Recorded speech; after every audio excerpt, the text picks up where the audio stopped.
सिंह रावत वो जांबाज जो अकेले 72 घंटों तक 300 चीनी सैनिकों से जूझा और अरुणाचल को बचाया। 1962 में हुए भारत चीन युद्ध के कई हिस्से आज भी जीवंत हैं। इस युद्ध में जिस तरह भारतीय जवानों ने अपनी शौर्यता का परिचय दिया है वह भारत को हमेशा गर्व की अनुभूति कराता रहेगा।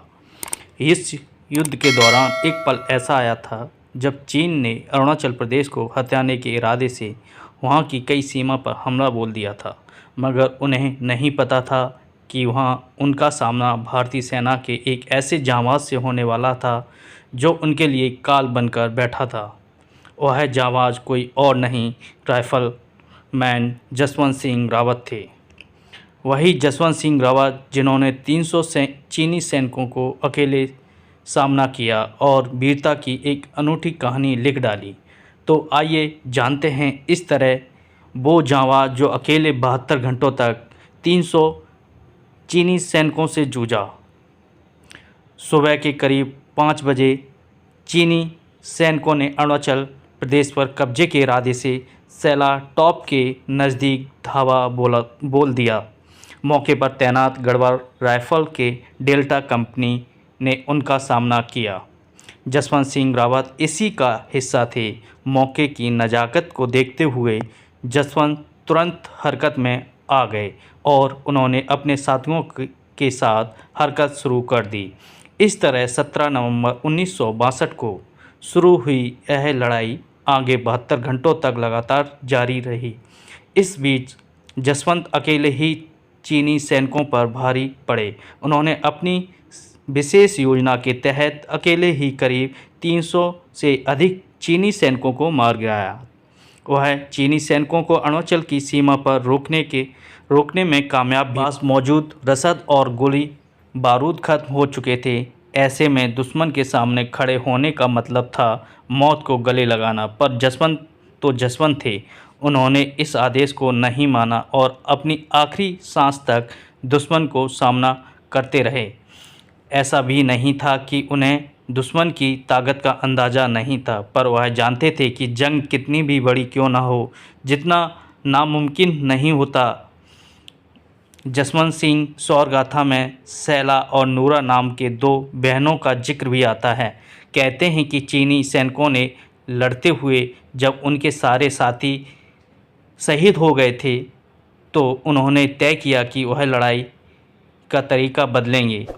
इसके लिए उन्होंने नई रणनीति बनाई। उन्होंने दुश्मन को इस बात का भ्रम होने दिया कि भारतीय सैनिक खत्म हो चुके हैं।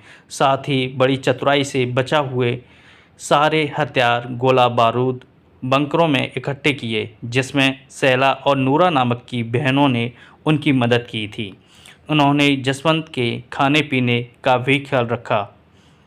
आखिरी सांस तक दुश्मन का सामना करते रहे। जल्द ही जसवंत सिंह की तरफ से खामोशी देखकर चीनी सैनिकों को भरोसा हो गया कि भारतीय सैनिक खत्म हो चुके हैं। मसलन वो निडर होकर आगे बढ़ने लगे। जसवंत को इसी मौके का इंतज़ार था। उन्होंने अचानक उन पर गोलियां बरसानी शुरू कर दी।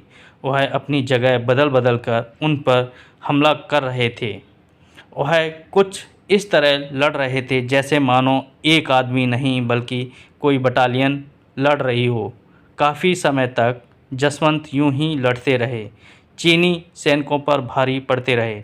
हालांकि आगे वह चीनी सैनिकों द्वारा टारगेट कर लिए गए। जब जसवंत को लगा कि वह पकड़े जाएंगे तो उन्होंने मौत को गले लगा लिया। दावा किया जाता है कि इस जंग में जसवंत ने अकेले ही करीब 300 चीनी सैनिकों को मार गिराया था। दिलचस्प बात यह है, जसवंत सिंह को शहीद हुए कई साल हो गए हैं, लेकिन अरुणाचल के लोग मानते हैं कि वह आज भी जिंदा हैं और सीमा पर तैनात हैं। उनकी मान्यता कितनी मजबूत है, इसका अंदाज़ा इसी से लगाया जा सकता है कि लोगों ने उनकी याद में जसवंतगढ़ का निर्माण किया है। जसवंत सिंह रावत अभी भी जिंदा हैं और सीमा पर तैनात हैं। ऐसे अरुणाचल के निवासियों का मानना है।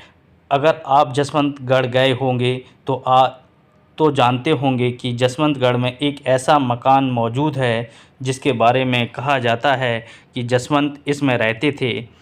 इस मकान में एक बिस्तर रखा हुआ है जिसे पोस्ट पर तैनात सेना के जवान रोज़ सजाते हैं। उनके जूते नियमित रूप से पॉलिश किए जाते हैं। आपको जानकर हैरानी हो सकती है, लेकिन जसवंत इकलौते ऐसे शहीद हैं जिनका शहादत के बाद भी नियमित प्रमोशन जारी है। वर्तमान में वह मेजर जनरल के पद पर हैं। वैसे जसवंत को उनकी बहादुरी के लिए मरणोपरांत महावीर चक्र जैसे बड़े सम्मान से भी सम्मानित किया गया है।